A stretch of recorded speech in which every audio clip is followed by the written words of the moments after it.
Hello student and my dear friend, एक बार फिर से आपका स्वागत है आपके अपने YouTube channel learn history with Rekha में। और आज के इस वीडियो में हम लोग डिस्कस करेंगे कर्नाटक वार के बारे में। कर्नाटक का युद्ध है ना, ये मॉडर्न हिस्ट्री का जो है बहुत ही इंपॉर्टेंट टॉपिक है और हम लोग जो है आज की वीडियो में इसी पे डिस्कस करेंगे। इस वीडियो में मैं जो है आपके जितने भी कर्नाटक वार हुए थे सभी को जो है कवर करने की कोशिश करूंगी। फर्स्ट सेकंड थर्ड 3 कर्नाटक वार हुए थे, तीनों पे जो है हम लोग इस वीडियो में डिस्कस करेंगे। तो आइए जो है स्टार्ट करते हैं हमारा आज का टॉपिक कर्नाटक वार। इससे पहले मैं आपसे जरूर कहूंगी कि हमारे चैनल को अभी तक सब्सक्राइब नहीं किया है तो प्लीज़ सब्सक्राइब कर लें, जिससे आपका और हमारा साथ जो है वो बना रहे और मैं इसी तरह से आप लोगों के लिए जो है यूज़फुल वीडियो लेकर के आती रहूं। तो आइए जो हम लोग स्टार्ट करते हैं हमारा आज का टॉपिक कर्नाटक वार। तो देखिए कर्नाटक वार जो है वो कितने लड़े गए थे, तो 3 है ना, जो है आपका 3 लड़ा गया था। फर्स्ट कर्नाटक वार, सेकंड कर्नाटक वार और थर्ड कर्नाटक वार। कब से कब तक, तो 1746 से लेकर के जो आपका 1748 तक जो है ये आपका फर्स्ट कर्नाटक वार चला। सेकंड कर्नाटक वार जो है आपका जो है ये 1749 से लेकर के जो है आपका 1754 तक जो है ये लड़ा गया था। और थर्ड कर्नाटक वार जो है आपका 1756 से लेकर के जो है आपका 1736 तक जो है ये फाइट हुआ था। 3 कर्नाटक वार हुए थे। अब हम लोग जो है इसको देखेंगे कि 3 कर्नाटक वार जो है वो हुए थे किसके किसके बीच। तो देखिए यहाँ पे जो है आपका जो आपका तीनों जो है कर्नाटक का जो युद्ध हुआ था। तो देखिए फर्स्ट कर्नाटक वार जो है ये जो है आपका जो है एक डायग्राम है और इसके थ्रू जो है आप देख सकते हैं कि यहाँ जो है आपका वार दिया गया है, ईयर है, फाउट बिटवीन है और ट्रीटी है ना। फर्स्ट कर्नाटक वार जो है आपका ये 1744 से लेकर के जो है आपका जो है 48 के बीच लड़ा गया था, इंग्लिश और फ्रेंच के बीच। और ये जो है ट्रीटी ऑफ जो है एक्सला छपाल जो है इसके साथ ही जो है आपका छापले जो है इसके साथ ही जो है ये समाप्त हुआ था। द सेकंड कर्नाटक वार जो है आपका 1748 से लेकर के जो है आपका 54 तक लड़ा गया था फ्रेंच और इंग्लिश के द्वारा। जो है आपका ये जो इसकी जो एंडिंग कैसे हुई, तो ट्रीटी ऑफ पुडुचेरी के साथ है ना। पुडुचेरी जो है आपका जो है ट्रीटी हुई थी, उसके साथ ही जो है आपका सेकंड कर्नाटक वार जो समाप्त होता है। फिर आपका थर्ड कर्नाटक वार जो है आपका ये 1756 से लेकर के जो आपका 1763 तक होता है फ्रेंच और इंग्लिश के बीच में। और ये ट्रीटी ऑफ जो है पेरिस जो है इसके साथ ही जो है समाप्त हो जाता है ना। तो इससे जो क्लियर हो गया होगा अभी तक ये जो आपका कर्नाटक का युद्ध है वो किसके किसके बीच हुआ था। तो आपका फ्रेंच और जो है आपका इंग्लिश और फ्रेंच के बीच जो है ये युद्ध जो है लड़ा गया था और 3 हुए थे। आपका फाइनली अगर हम लोग देखें तो ये कब से कब तक लड़ा गया था, तो 1744 से हम कहेंगे आपका 63 तक है ना। 1744 से जो आपका 63 तक जो है ये युद्ध लड़ा गया था आपका जो है इंग्लिश और फ्रेंच के बीच। मतलब बीच बीच में जो है ब्रेक भी हुआ था, ऐसा नहीं है कि ये कंटिन्यू था। इसीलिए जो है फर्स्ट सेकंड थर्ड जो है आपका नाम दिया भी गया है। अब देखिए हम लोग आगे जो है इसको देखेंगे, डील करेंगे। अब देखिए यहाँ पे आगे जो है हमारा कर्नाटक वार के बारे में हम लोग देखेंगे कि क्यों लड़ा गया था। तो देखिए क्या बोल रहा है कि in the 18th century 3 war was fought between the French and the British for control over the coastal split of present day Tamil Nadu known at the time as Karnataka. क्या बोल रहा है आपका कि 18वीं शताब्दी के समय में जो है फ्रेंच और ईस्ट इंडिया कंपनी है ना, फ्रेंच और ब्रिटिश इन दोनों के बीच में जो है 18वीं शताब्दी में जो है आपका जो है 3 युद्ध जो है आपके लड़े गए थे। किस लिए, तो वो क्या था, तो कंट्रोल स्प्लिट है ना, कोस्टल स्प्लिट, सॉरी कंट्रोल नहीं, कोस्टल स्प्लिट, जो आपका जो कोस्टल एरिया जो होता है उस पे को जो है कंट्रोल करना चाहते थे और इसी के लिए जो है ये युद्ध लड़ा गया था। जैसे देखिए कि जो इंडिया का जो हमारा जो मैप है, जो आपका जो कोस्टल एरिया जो हो जाता है, तो इस कोस्टल एरिया पे कंट्रोल करने के पीछे रीजन क्या हो सकता है, ट्रेड। तो ये जो है आपका जो है उसी एरिया को जो है लोग कंट्रोल करना चाहते थे। स्पेशली जो है आपका तमिलनाडु बोला गया है और क्या बोल रहा है कि वो जो है known as at the time as Karnataka है ना, उसमें जो है कर्नाटक के नाम से जाना जाता था। अब देखिए यहाँ पे सेकंड पॉइंट क्या कहता है कि this war came to be known as Carnatic war है ना। जो कर्नाटक में वो युद्ध जो है लड़ा गया था, इसलिए जो ये युद्ध जो है आपका कर्नाटक वार के नाम से जाना जाता है, कर्नाटक के युद्ध के नाम से जाना जाता है। The Karnataka region was under the position of the Nizam of Hyderabad. और कर्नाटक का जो क्षेत्र था वो आपका जो है किसके कंट्रोल में था आपका, तो बोल रहा है किसके अधीन था, तो वो आपका हैदराबाद के निज़ाम के अधीन था, है ना। कर्नाटक जो है वो हैदराबाद के निज़ाम के अधीन था। अब लेकिन जो है फिर भी लड़ाई क्यों हुआ, तो क्या बोल रहा है कि the traditionally rivalry between the French and the British and their conflicting trade interest in India lead to the Carnatic War between 1744 and 1763। देखिए क्या बोल रहा है आपका कि ट्रेडिशनली मतलब कि पारंपरिक रूप से जो आपका फ्रेंच और ब्रिटिश इन दोनों के बीच में जो आपका जो कंपटीशन था, जो लड़ाई था, झगड़ा था, उसके वजह से जो है आपका जो कर्नाटक वार भी जो है लड़ा गया था। क्योंकि फ्रेंच और इंग्लिश है ना, फ्रेंच और ब्रिटिश, ये दोनों जो है इंडिया में जो है वो क्यों आए थे, ट्रेड करने के लिए, है ना, ट्रेड करने के लिए इंडिया आए थे। तो इन दोनों के बीच में जो बहुत ही बड़ा जो है कंपटीशन था, दोनों चाहते थे कि हमें जो है वो अधिक बेनिफिट मिले, और इसके लिए दोनों जो है आपस में जो है वो लड़ते रहते थे। हमेशा जो है इनके बीच में जो है प्रतिस्पर्धा कंपटीशन जो है वो बना रहा, और वो भी जो है आपका जो है कर्नाटिक वार के पीछे कहीं ना कहीं जो है वो उसका रीज़न रहा। अब देखिए हम लोग जो है देखेंगे कर्नाटिक वार को जो है फर्स्ट सेकंड थर्ड जो तीनों जो लड़ा गया था उसके बारे में जो हम लोग डिस्कस करेंगे। देखिए यहाँ पे क्या है, फर्स्ट कर्नाटिक वार जो है आपका 1744 से लेकर के जो आपका 48 तक लड़ा गया था। तो देखिए यहाँ जो है क्यों लड़ा गया आपका फर्स्ट कर्नाटिक वार, जो आखिर क्यों हुआ। तो देखिए क्या बोल रहा है कि the Austrian war of successor that broken out between the Austria and the Persian in Europe in 1740 में यूरोप में जो है आपका जो है ऑस्ट्रिया और पर्शियन के बीच में जो है ऑस्ट्रियन वार ऑफ सक्सेसर जो है वो स्टार्ट हो जाता है, और ये इसका जो है असर जो है वो आपका इंडिया में भी देखने को मिलता है ना। ऑस्ट्रियन वार ऑफ सक्सेसर जो है वो ऑस्ट्रियन और पर्शियन के बीच में जो है आपका 1740 में जो है यूरोप में स्टार्ट होता है, क्योंकि जो है वो दोनों चाहते थे कि जो है हमारा जो है प्रतिनिधि जो है हमारे पसंद का जो है वो जो है आपका सक्सेसर बने, उत्तराधिकारी बने, नेक्स्ट जो है वो राजा बने, और इसको लेकर के जो है इन लोग के बीच में जो है आपका जो है वो जो है लड़ाई होने लगता है, और उसका जो है असर जो हमें इंडिया में भी देखने को मिलता है, क्योंकि इंडिया में भी उस समय जो है यूरोपीय थे, जैसे आपका ब्रिटिश हो गया, फ्रेंच हो गया, आपका जो है ये पुर्तगीज हो गया, डेनिश है, डच, ये सब सारे जो यूरोपियन कंपनी जो थे वो भी इंडिया में जो थे। तो उसका जो असर जो है कहीं ना कहीं जो है हमें इंडिया में भी देखने को मिला, और इसका जो परिणाम जो है कर्नाटिक वार के रूप में भी जो है सामने आया। देखिए क्या बोल रहा है कि in India the two power came in open conflict with the each other, है ना। दो पावर मतलब दो पावर वो कौन कौन से थे, तो आपका ब्रिटिश और फ्रेंच, है ना, वो दो पावर जो थे ब्रिटिश और फ्रेंच ये दोनों जो है आपस में जो है ये लड़ने लगते हैं, है ना। English try to capture the French headquarter at Puducherry, है ना। अब इंग्लिश जो मतलब ब्रिटिश जो है वो क्या करना चाहती है कि ब्रिटिश जो है वो कोशिश करने लगती है कि जो फ्रांस का जो हेडक्वार्टर है पुडुचेरी में उसको जो है वो हम कंट्रोल कर ले, उसको जो हम अपने अधीन कर ले। लेकिन ये इतना आसान भी नहीं था, है ना। फ्रांस जो था वो भी शांति से तो बैठता नहीं, उसने भी जो है अपने काम करने स्टार्ट कर दिए। अब वो देखिए क्या करता है कि French lead by there governor general duplex. अब फ्रेंच की तरफ से जो है गवर्नर जनरल जो है वो लीड कर रहा था उस समय, जो गवर्नर जनरल जो था फ्रेंच का वो जो है डुप्लेक्स था। तो ये क्या करता है कि ऑक्यूपाइड मद्रास इन 1746, ये जो है आपका मद्रास पे को जो है कैप्चर कर लेता है 1746 में।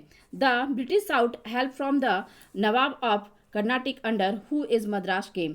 अब जो ब्रिटिश जो है वो क्या करने लगती है कि जब देखता है ब्रिटिश की ये हमारा मद्रास जो है पहले जो है अंग्रेजों के अधीन था, और उसको जो है फ्रांस जो है वो अपने अधीन कर लेती है, उस पर अधिकार कर लेती है, उसको कैप्चर कर लेती है। तो ये ब्रिटिश जो है वो क्या करता है कि जो नवाब था जो है उससे जो है वो हेल्प मांगती है ना, उससे जो है हेल्प मांगती है कि हमारा मद्रास जो है वो हमसे जो है छीन लिया, उस पर जो है फ्रांस जो है वो अधिकार कर लिया है, तो तुम हमारी मदद करो ताकि जो है हम उसे जो है वापस ले सकें। तो नवाब जो है वो क्या करता है कि उसकी जो है हेल्प करने के बारे में सोचता है, और हेल्प करने के लिए वो क्या करता है, देखिए यहाँ पे हेल्प करने के लिए वो क्या किया, तो यहाँ देखिए क्या बोल रहा है कि the Nawab sent a large army to deal with the French army. About Indian army was quite large, a better trained and better ये यहाँ पे जो है ये मिस्टेक है, better equipped French army defeated it easily. देखिए क्या बोल रहा है आपका कि नवाब जो है वो क्या करता है कि अपना आर्मी को जो है वो भेज देता है ना, एक बहुत बड़ी संख्या में जो अपनी सेना को भेजता है कि फ्रांस का जो आर्मी है उसकी सेना जो उसके साथ वो फाइट करे। उसकी आर्मी बहुत बड़ी थी, है ना, इंडियन आर्मी जो थी उसकी संख्या बहुत बड़ी थी। क्या बोल रहा है कि आर्मी वाज क्विट लार्ज, है ना, बहुत बड़ा था, बेटर ट्रेनेड, बहुत अच्छे से ट्रेनेड भी थे, बेटर इक्विपमेंट, बट लेकिन यहाँ पे क्या बोलता है कि फ्रेंच आर्मी डिफेटेड इज, लेकिन फ्रेंच आर्मी जो है उसको बहुत ही आसानी से फिर भी जो है वो हरा देती है ना। सेना बहुत बड़ी थी, बहुत अच्छे से उसके ट्रेनेड था वो, उसके पास जो है हथियार भी बहुत सारे थे, लेकिन फिर भी जो है वो जो है फ्रांस जो है उसको हराने में जो है वो सफल होती है, और बहुत ही आसानी से जो है उसको वो हरा देती है। फिर देखिए क्या बोलता है यहाँ पे कि eventually with the end of the war in Europe in 1748, है ना। क्या बोल रहा है कि ठीक जो है आपका 1748 में जो है आपका यूरोप में जो युद्ध हो रहा था आपका ऑस्ट्रियन वार ऑफ सक्सेशन का, वो जो है जब समाप्त हो जाता है तो उस समय फिर उसका जो है रिजल्ट तो देखिए इंडिया में भी देखने को हमें मिल रहा है क्या, कि the first Anglo French war also ended, है ना। जब ऑस्ट्रिया में जो है आपका यूरोप में जो वो युद्ध जो है समाप्त हो गया, तो इंडिया में भी जो है आपका जो है ब्रिटिश और आपका जो है फ्रेंच के बीच जो युद्ध हो रहा था वो भी जो है वो समाप्त हो जाता है। अब समाप्त हुआ है लेकिन फिर भी इतनी आसानी से तो नहीं होगा, कुछ ना कुछ तो डील हुआ ही होगा। तो वो डील क्या था, सो देखिए क्या बोल रहा है कि Madras which had been occupied by the French was restored to the English East India Company as a part of the peace settlement between the British and the French। Madras जो कि ब्रिटिश आपका फ्रेंच के द्वारा जिसे ऑक्यूपाइड उस पर जो अधिकार कर लिया गया था वो जो है उसे वापस दे दिया जाता है किसे, इंग्लिश ईस्ट इंडिया कंपनी को, है ना। लेकिन दिया जाता है लेकिन ऐसे ही नहीं, क्या बोल रहा है कि peace settlement between the British and the French, दोनों के बीच में जो शांति जो है आपका सेटलमेंट होता है, और उस सेटलमेंट के दौरान ही जो है उस फ्रेंच जो है वो क्या करती है कि आपका जो है मद्रास को जो है वो ईस्ट इंडिया कंपनी को जो है वो वापस करती है।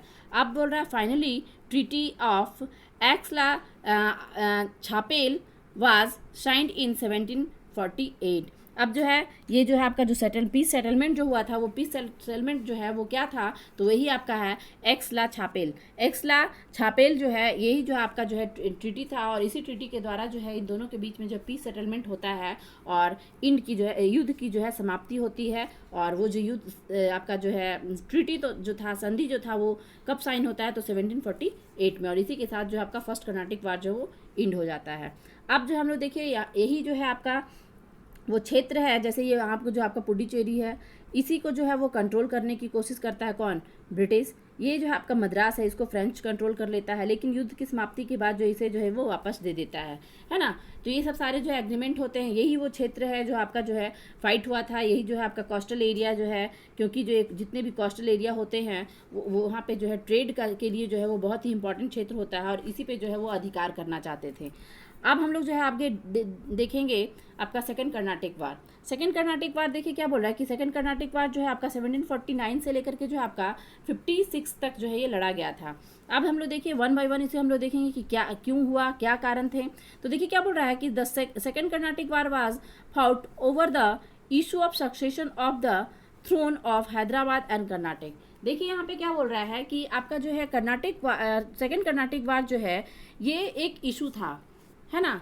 ये एक इशू था क्या, तो हैदराबाद और कर्नाटक इन दो जगह पे जो है आपका सक्सेसर का जो इशू हो गया था, मतलब कि राजा जो है नेक्स्ट राजा जो है वो कौन बनेगा, उसको लेकर के जो है इनके बीच में जो है प्रॉब्लम होने लगा।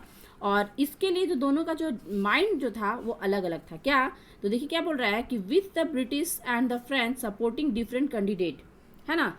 हैदराबाद और जो है कर्नाटक ये दो जगह जो है आपका सक्सेसर का जो है आपका इशू था, और दोनों जगह ब्रिटिश और फ्रेंच क्या करती है कि डिफरेंट कंडीशन आपका जो कैंडिडेट है उसको जो है वो चुनती है। जैसे कि आप देखोगे तो हैदराबाद में जो है आपका कि हैदराबाद में ब्रिटिश जो है किसको सपोर्ट कर रही है, तो आपका नासिर जंग को, है ना। नासिर जंग जो है उसको सपोर्ट कर रही है। अब फ्रेंच जो है वो किसको सपोर्ट कर रहा है, तो फ्रेंच जो है आपका मुजफ्फर जंग को सपोर्ट कर रहा है ना। दोनों जो है अलग अलग हो गए। अब ठीक जो है आप उसी तरह देखोगे तो कर्नाटक में जो है आपका ये ब्रिटिश जो है वो किसके फेवर में है, तो ब्रिटिश जो है आपका फेवर में है मोहम्मद अली के फेवर में, है ना। ब्रिटिश जो है वो मोहम्मद अली के फेवर में है। अब जो है आपका जो है फ्रेंच जो है वो आपका जो है किसके सपोर्ट में है, तो आपका चंद साहिब, है ना। चंद साहिब जो है उसके सपोर्ट में है। तो ये जो है डिफरेंट कैंडिडेट हो गए। अब इसको लेकर के जो है ये लोग क्या करने लगे कि आपस में ही लड़ने लगे, है ना। सक्सेसर बनना है, उत्तराधिकारी किसी और को चुनना है, लेकिन ये लोग कह रहे हैं कि नहीं ये बनेगा, तो वो बोल रहा है कि ये बनेगा। ये दोनों को लेकर के जो है आपस में ही जो है ये लोग लड़ जाते हैं। अब इससे क्या होता है कि देखिए this time the French were defeated and Dupleix was recalled to French. The second Carnatic war and with the treaty of Puducherry signed in 1754, है ना। देखिए क्या बोल रहा है आपका कि इसी की वजह से आपका जो है कर्नाटिक वार जो है वो स्टार्ट हो जाता है सक्सेसर को लेकर के। दोनों के बीच में दोनों का जो है आपका जो है माइंड जो है वो अलग था, दोनों की थिंकिंग अलग थी और सक्सेसर को लेकर के जो है आपस में ही लड़ने लगते हैं और ये जो आपका जो युद्ध जो है वो स्टार्ट हो जाता है। लेकिन जो है इस युद्ध में जो है हार किसकी होती है, तो फ्रेंच वर डिफेटेड, है ना। फ्रेंच जो है वो हार जाता है और डुप्लेक्स जो है उसे जो है वापस जो है फ्रांस जो है वो आपका जो है वो बुला लिया जाता है ना। डुप्लेक्स जो है आपका जो गवर्नर जनरल था उसे जो है वापस बुला लिया जाता है। अब सेकेंड कर्नाटिक वार जो है इंड हो रहा है, तो इंड हो रहा है तो किसके साथ, तो ट्रीटी ऑफ पुंडुचेरी जो साइन हुआ आपका 1754 में, है ना। 1754 में जो है आपका पुंडुचेरी ट्रीटी हुआ और इसके साथ ही जो है ये सेकंड कर्नाटिक वार जो है ये आपका समाप्त हो जाता है। और इसके बीच जो है लोग के बीच में जो कुछ एग्रीमेंट होते हैं, कुछ क्षेत्र जो है उन्हें दिया जाता है, कुछ क्षेत्र उसे दिया जाता है। इस तरह करके जो है लोग जो है आपस में जो है शांति प्रस्ताव रख करके जो है आपका जो है संधि रख करके जो है ये जो है कुछ समय के लिए जो है ये शांत हो जाते हैं। लेकिन जो है ये सिर्फ कुछ समय के लिए ही शांत होते हैं, जो है आपका हमेशा के लिए नहीं। अब देखिए आप आगे क्या बोल रहा है आपका थर्ड कर्नाटिक वार। देखिए क्या है, थर्ड कर्नाटिक वार जो है वो आपका 1757 से आपका 63 तक जो है ये लड़ा गया था। अब जो है इसमें देखिए क्या बोल रहा है कि peace between the British and the French were short live, है ना। सेकेंड कर्नाटिक वार जो आपका जो है इंड होता है ट्रीटी ऑफ पुंडुचेरी के साथ, तो इसमें जो है शॉर्ट लीव पीस जो है शांति जो है दोनों के बीच में कुछ समय तक के लिए बना रहता है, लेकिन वो जो है लंबे समय के लिए नहीं होता है, कुछ समय के लिए, है ना। शॉर्ट लीव मतलब बहुत ही कम समय के लिए। शून देखिए आपका क्या बोल रहा है कि soon another war broken out in 1756 in which the British fought a decisive battle against the French army lead by Comte de Lally. अब क्या बोल रहा है कि आपका अनदर वार मतलब दूसरा वार जो है आपका स्टार्ट हो जाता है 1756 में, है ना। फिर जो है आपका युद्ध स्टार्ट हो जाता है दोनों के बीच में, किसके किसके बीच में, तो ब्रिटिश और फ्रेंच के बीच में जो है आपका फिर से जो है वो युद्ध स्टार्ट हो जाता है। और इसमें जो है ब्रिटिश के जो है और फ्रेंच जो है लीड कर रहे हैं। तो ब्रिटिश की तरफ से जो आपका फ्रेंच की तरफ से जो है वो कौन लीड कर रहा है, तो कॉन डे लिली, क्योंकि डुप्लेक्स को जो है वापस बुला लिया गया। तो डुप्लेक्स जो है वो आपका जो है वो आपका फर्स्ट कर्नाटिक वार और सेकंड कर्नाटिक वार में लीड करता है और थर्ड कर्नाटिक वार में जो है वो जो है आपका ये कॉन डे लिली जो है ये आपका जो है वो लीड कर रहा है फ्रेंच की तरफ से। अब देखिए क्या बोल रहा है, French were defeated at the battle of जो है आपका वाडिवाशा इन 1760।